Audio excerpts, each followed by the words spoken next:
Welcome to the Scientific Dose. Have you ever wondered why iron is practically synonymous with energy and vitality? Today, we're exploring the microscopic odyssey of iron and how our bodies maintain this crazy, precarious Goldilocks balance just to keep us alive. This explainer is going to reveal the incredible and, honestly, sometimes super dangerous machinery working inside your cells right this very second. Let's get into it. Here's our roadmap for today's explainer. We'll hit iron, essential but toxic. Then the iron transport journey, heme and oxygen binding, when iron balance breaks, diagnosing blood disorders, and finally, genetic hemoglobin conditions. Okay, part 1, iron. Essential but toxic. So iron is a total biological double-edged sword. We desperately need it, right? For oxygen transport, DNA synthesis, immune function, the whole shebang. But there's a huge catch. Free iron is highly toxic.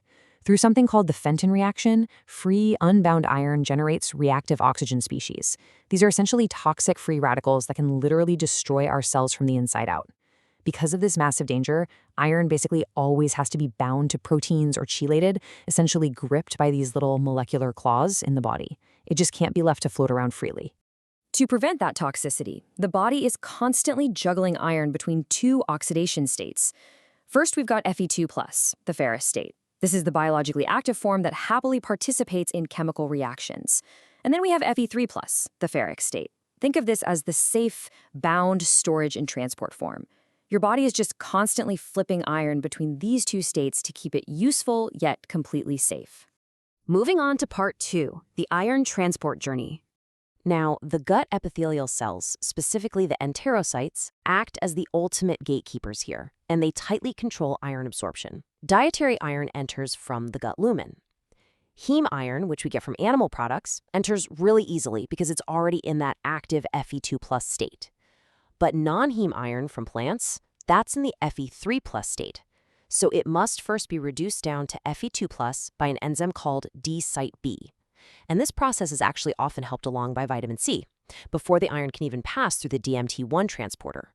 Once it's actually inside the enterocyte, the iron faces a critical decision point with two main fates. Option 1, it gets locked away safely in a hollow protein sphere. Think of it like a ferritin cage. Now, if that cell dies and sloughs off into the gut, that stored iron is just lost in the stool. Option 2, if your body actually needs the iron, it gets exported out of the cell and into the bloodstream via a transmembrane protein called ferroportin. And get this, ferroportin is literally the only iron exporter in the entire human body. Okay, here's an incredible fact for you. To make new red blood cells, our body demands up to 25 milligrams of iron a day. But from our diet, we only absorb about 1 to 2 milligrams. So how does the math work there? Well, the human body has absolutely no physiological way to excrete iron. None. Instead, we rely entirely on a closed, highly efficient loop of meticulously recycling iron from old, dying red blood cells. It's an absolute masterclass in recycling. All right, section 3, heme and oxygen binding. Just consider the elegant structure of heme for a second.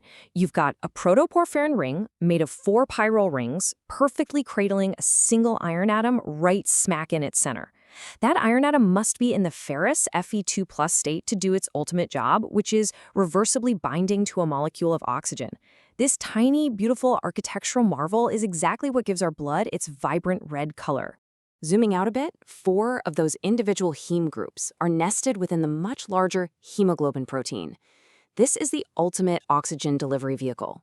Because it's made of 4 globin chains, a single hemoglobin molecule can carry exactly 4 molecules of oxygen from your lungs all the way deep into your tissues. Now, while about 70% of your body's iron goes into making hemoglobin, it's vital everywhere else too. Heme builds myoglobin, which allows your muscles to actually store oxygen for that heavy workout. It's also absolutely crucial for cytochromes in your mitochondria, generating the cellular ATP energy that literally keeps your heart beating and your brain thinking. So, what happens in part 4, when iron balance breaks? When that delicate balance fails, we see 2 really dangerous extremes. On one hand, the starvation state of iron deficiency anemia, and on the other, the toxic overload of hemochromatosis. In iron deficiency, your serum iron and ferritin storage levels just plummet.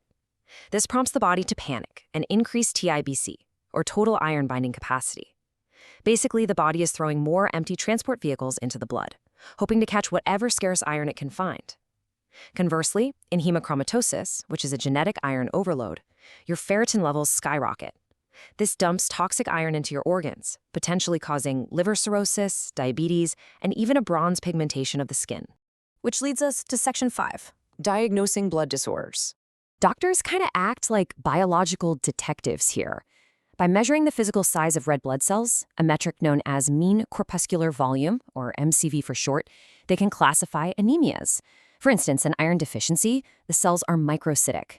This means they are abnormally small and pale, simply because they don't have enough hemoglobin to fill them out.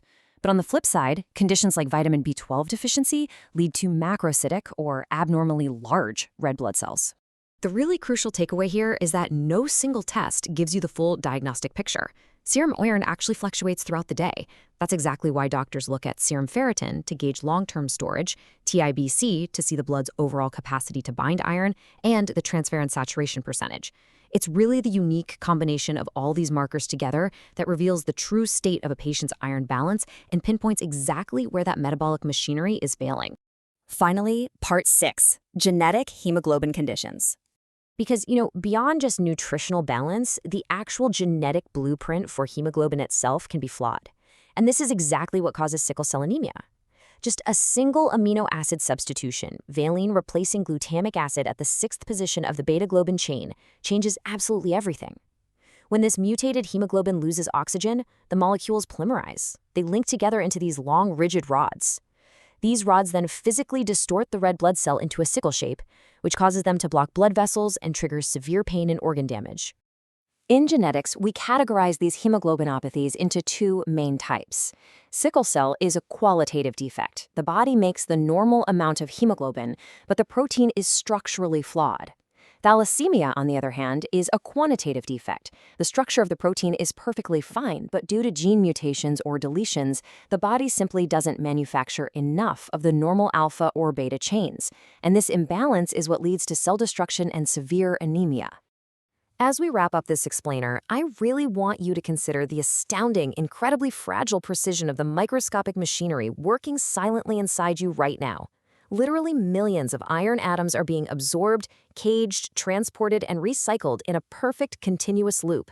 It keeps us breathing, it keeps our muscles moving, and it powers our very cells. So right now, your body is meticulously recycling millions of iron atoms.